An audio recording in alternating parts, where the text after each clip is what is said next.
El imaginario cristiano ha generado diferentes imágenes de Cristo, desde el blanco nórdico y europeo al poscolonial étnico y más oscuro. Conversamos sobre el rostro de Cristo entre amigos.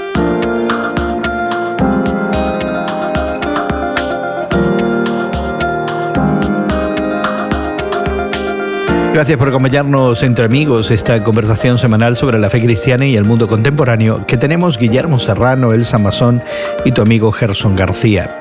Hoy conversamos sobre el hallazgo de la muestra pictórica más antigua del rostro de Jesús y de la fascinación que a lo largo de la historia del cristianismo la representación gráfica de la imagen de Cristo ha tenido en la cristiandad.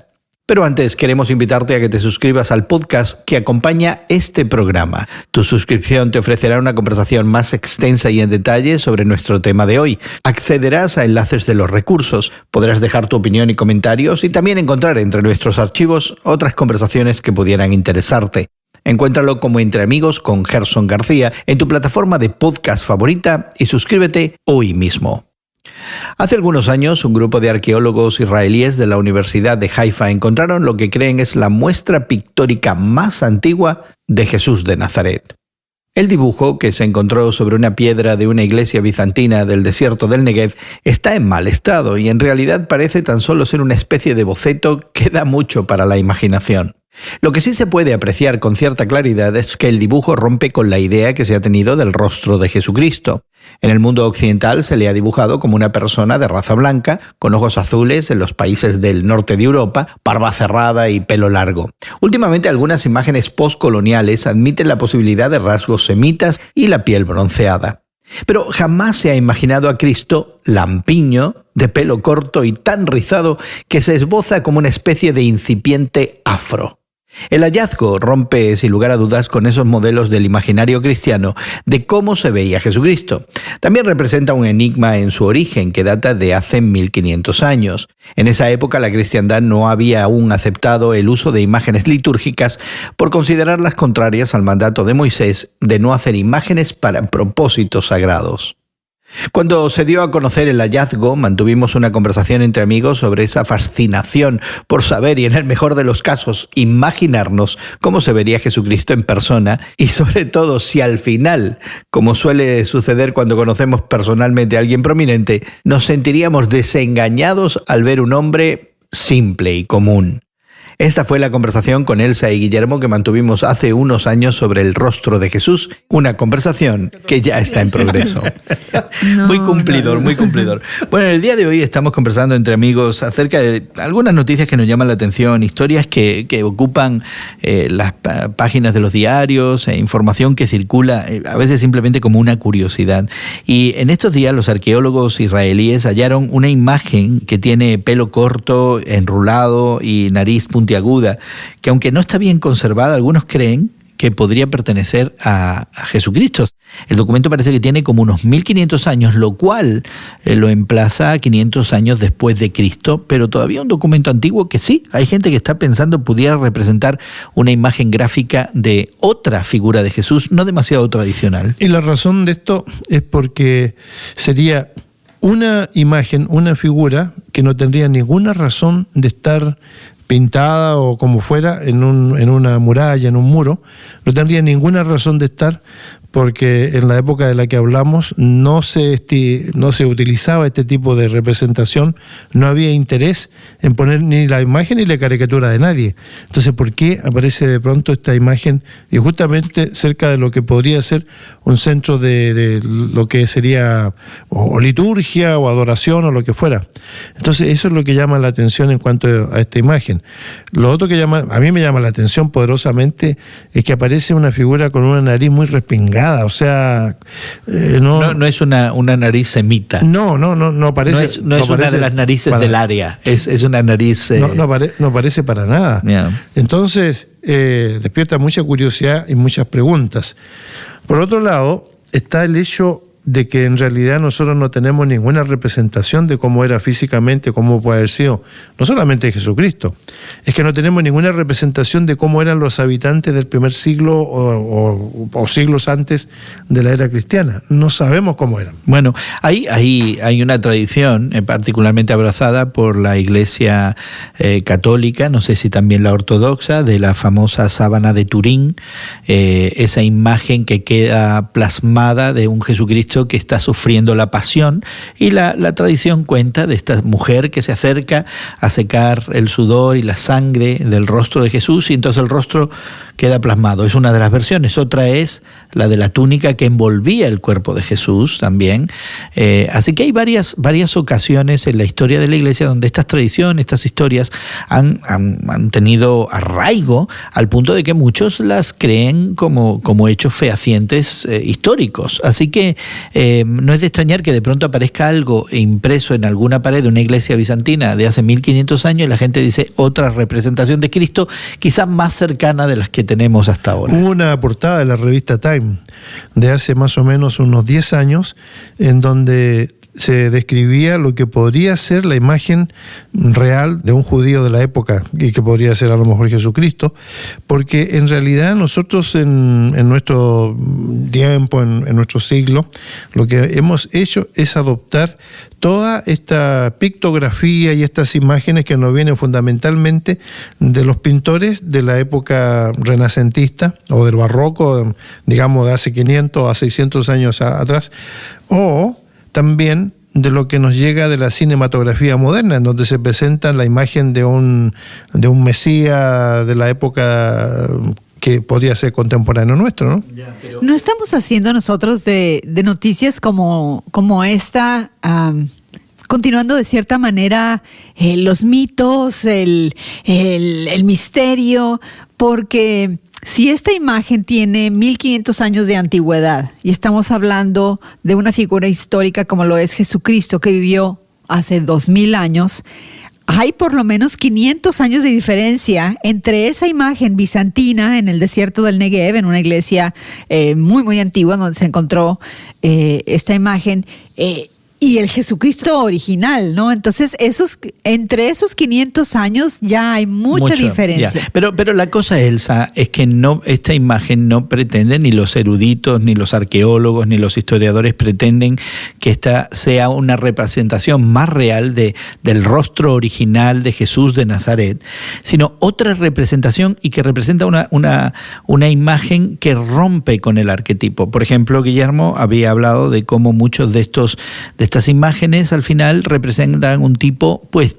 originario de la Palestina de esa época, lo cual tiene sentido. Nosotros, en el mundo occidental y en los Estados Unidos, las representaciones de Cristo de las que disfrutamos, Jesucristo tiene los ojos claros, azules en muchos casos, y el pelo rubio, o sea, es un Jesucristo anglosajón. En el Renacimiento, a Jesucristo de bebé lo vestían como niño príncipe de la realeza europea de 1400, rollizo. Y a la Virgen María y a San José lo ponían, claro, con ropa de los Borgia y de los Medici.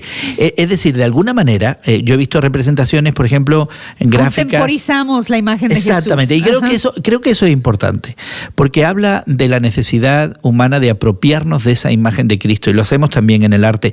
Yo hace poco miraba una representación de Jesucristo y era una persona, un hombre afroamericano.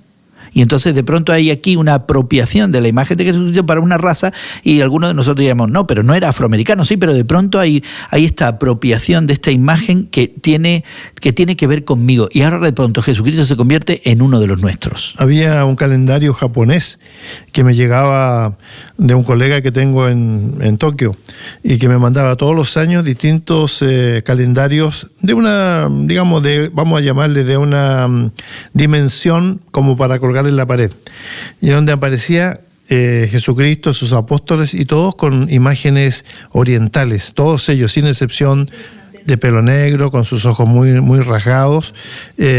participando de la cena, estando en el sermón de la montaña.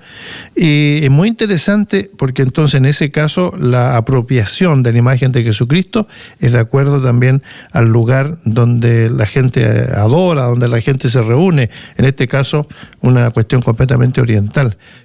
Y la identificación con la raza me llama mucho la atención, porque cuando desde otros puntos de vista, por ejemplo, tú contemplas a la representación de Jesucristo con una imagen asiática, ¿no? Ahora resulta que Jesucristo parece coreano, o japonés, o chino, o vietnamita, y de pronto otros representan a Jesucristo como un hombre africano, y otros representan a Jesucristo como un anglosajón de pelo rubio y ojos azules, y otros representan a Jesucristo como un hombre propio de la Palestina. Y de pronto, cuando no eres de esa raza, hay una incomodidad dentro de ti que dice, bueno, ¿y será que Jesucristo no es de los míos? No es como yo pensaba que era, porque en definitiva tiene que ser de alguna manera como yo. Y cuando vemos esas representaciones gráficas, ¿no hay un poco de incomodidad en nosotros? Claro, por supuesto, porque nos gustaría de todas maneras apropiarnos de la imagen y de identificarnos con ella, porque nos hace sentir más parte de ese momento.